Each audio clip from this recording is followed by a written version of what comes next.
It is 5 a.m. I believe, in the morning, yeah. Got me a 9,000 pound toothless lift. We get off the trailer. I have no idea how much this thing weighs. This is good for a couple of tons, so if I can get it stretched out far enough.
It's already peeling out.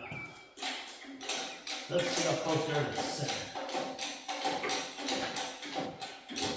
I didn't need to extend it out. So the further out you are, the less weight you can pick up. I didn't need to extend it out as far as I went.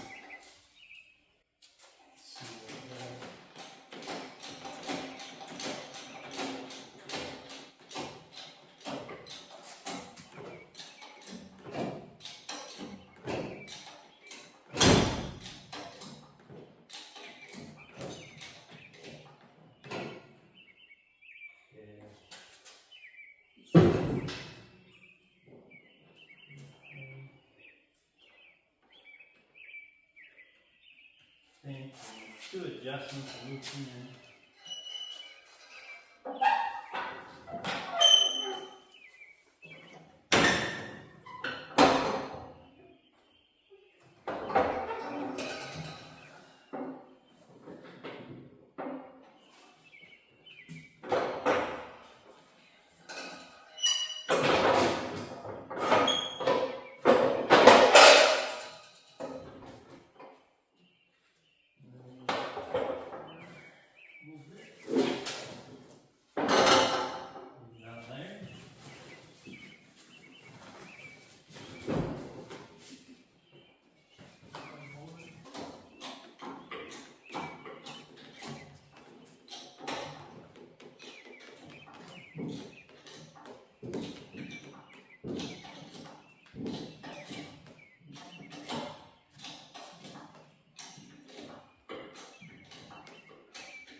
This was a grand plan, wasn't it?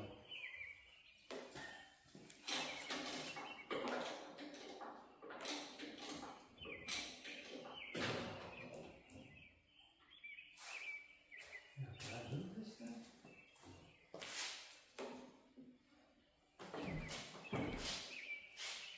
Maybe. Yeah. It's really flexing.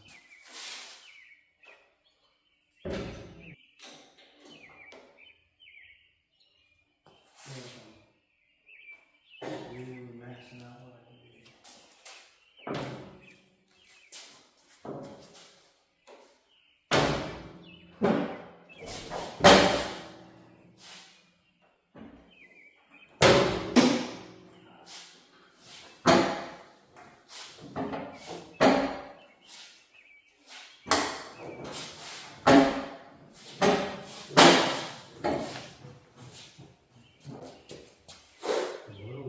swinging it out that far? Is this putting a lot of weight out there?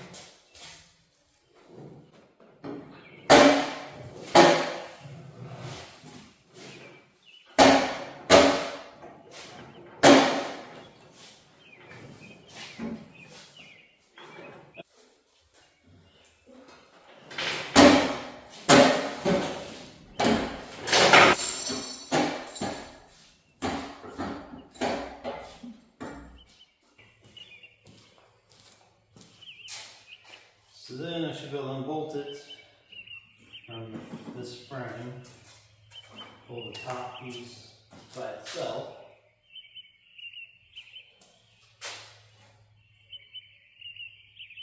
But I'll definitely have to lay down all the weights down here. So I'll have to move down again.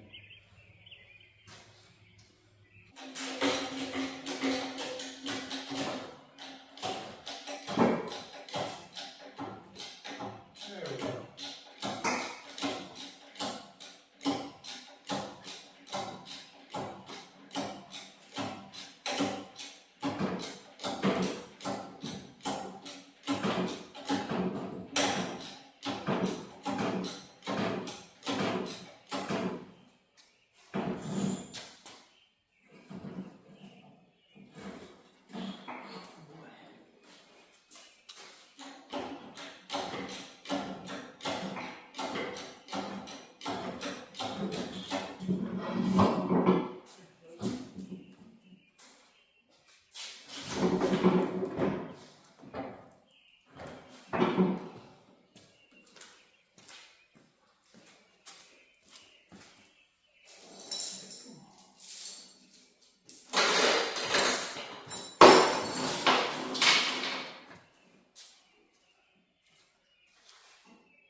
Running out of gas.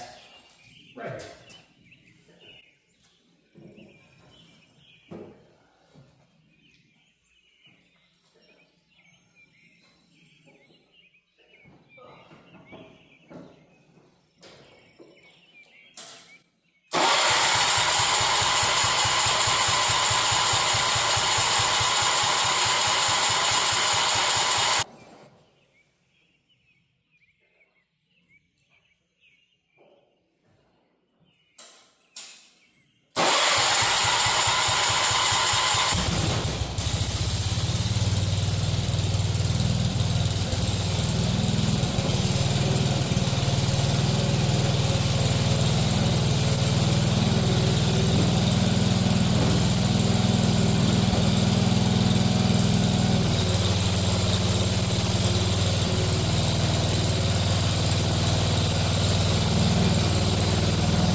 In case you can't tell, I was winging that the whole way.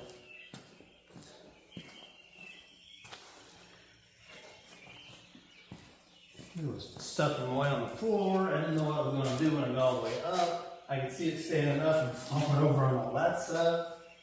I really didn't have a plan. I wanted to see if I thought I could start to get it picked up with the Bobcat, and then once I got it so far, if I let off the controls, it was just rolling the Bobcat back, because this is just a chain driven Bobcat, it's not hydraulic driven, so you can just push it. It's just sitting right there, you can just roll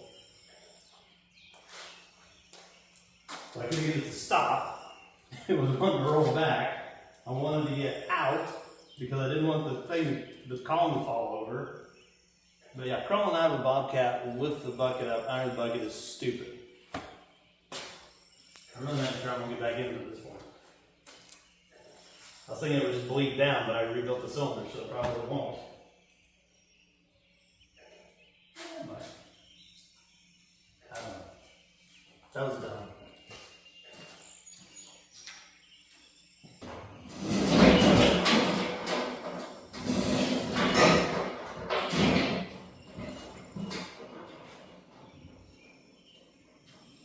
Somewhere. Either that way, some way. Okay, let's do it all again.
overall outside dimensions in the drawing. We like to do drawings. Okay, let's see. Okay, so outside to outside is showing.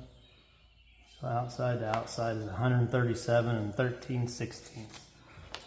So I'm gonna space it out that much and give reference.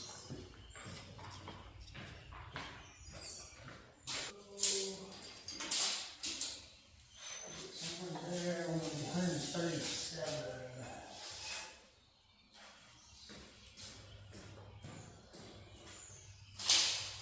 About 137, which is here.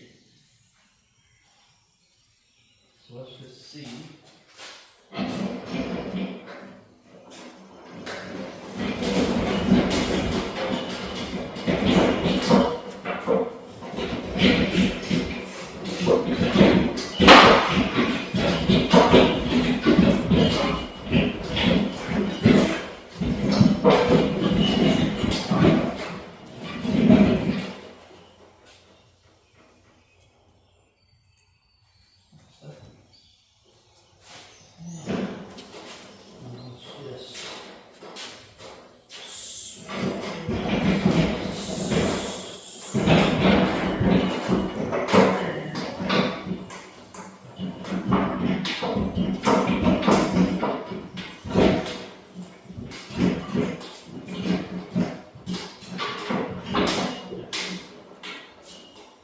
Somewhere in there.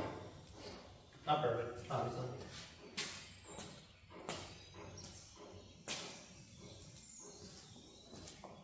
I think it's gonna have to go forward a while. Because you gotta be able to come in the door and get turned in there. It looks like a lot of room, but it is not.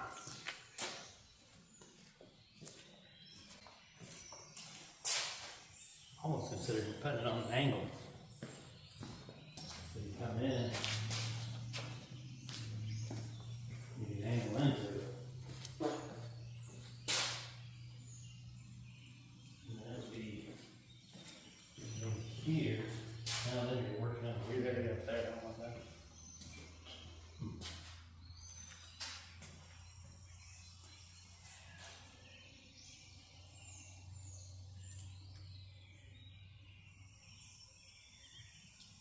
I'm seeing the whole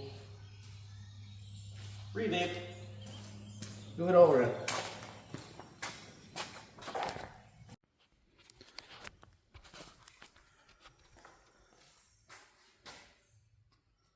So we got the lift put up. We did this yesterday. I stopped after I set the columns up and knocked the one over against the wall, but we got it stood up. We talked about it a lot. Me and a buddy put it up.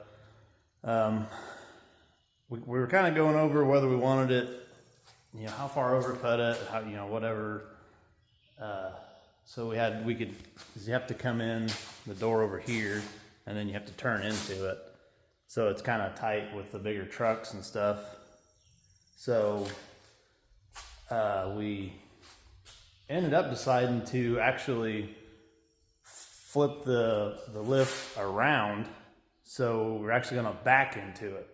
And in that way, as if we put it up where you're pulled into it, we're going to end up always having to work kind of up here where there's already a lot of things going on.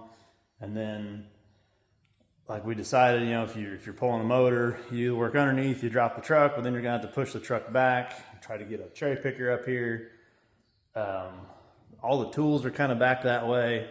So we just finally decided that we were just it just made more sense, just to be able to back into it. The back end of whatever vehicle will just be kind of hanging over here, kind of in no man's land, and there's not tools and stuff back here, and you're normally working in the front anyway.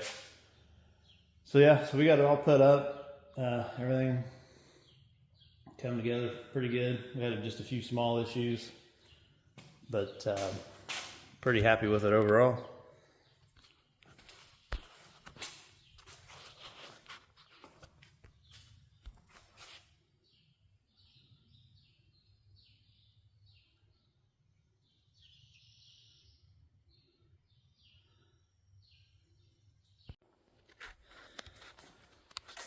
All right, so we got the lift put up yesterday. I stopped videoing about, well, where I tipped the column over and I got them set up, and then I got them kind of positioned, and then I was talking about, you know, figuring out where I was going to put it. Buddy come over and helped me. We got it set up. We're kind of going back and forth a lot on as far as where to put it, because, you know, the door is over here, so you got to come in and turn into it. And the biggest vehicle we have is an extended cab long bed truck, so it's kind of hard to get it in, turned, and get it lined up without making a 1,000,000-point turn. So we actually decided we spun the lift around, because they always say for whatever reason to put the controls on the driver's side. So I wanted to stick with that. So we spun the lift around to where we'll actually back into it. So because the toolboxes they're up here, they're kind of on this side of the shop. So if we were going to pull in, then you're always just going to kind of be up here, and there's a lot of stuff already kind of going on up in this area. Plus, if say you're pulling a motor, you lift it up, you do all the bottom stuff, you drop it down, then you're going to have to push it out or push it back off the lift to get a cherry picker in there to pick it, and then it's just too tight. So we'll back in. That back end of the vehicle will just kind of be hanging here where you don't generally do any work. And then the front end will be up towards this part of the shop where you can get the cherry picker or whatever you need to do to work on it. Everything went together pretty well. We had just a few minor issues. I blew a hose, which was my fault. I put there's a T-fitting. Well, actually, here, I can show you right here. That T-fitting right here, I put it too far in, and the first time we raised this up, it caught it and tore this hose. It hit this right here and blew that hose out. So I had to get a replacement hose. That was just stupid on my part. So other than that, you know, put the hydraulic oil in, the system bled out, got the cables tension and everything, and so there's plenty of videos on how to do that. So we didn't really bother with showing all that. But if anybody's in the market for a lift, 2-post, 4-post, any of the supporting equipment as far as the jacks and oil drains and all that, get a hold of B&R Equipment in Elwood, Indiana. It's B as in boy. They're super easy to deal with. They have stuff in stock. They ship, or you can pick it up there. So I'll put a link down in the description and give them a call. Thanks.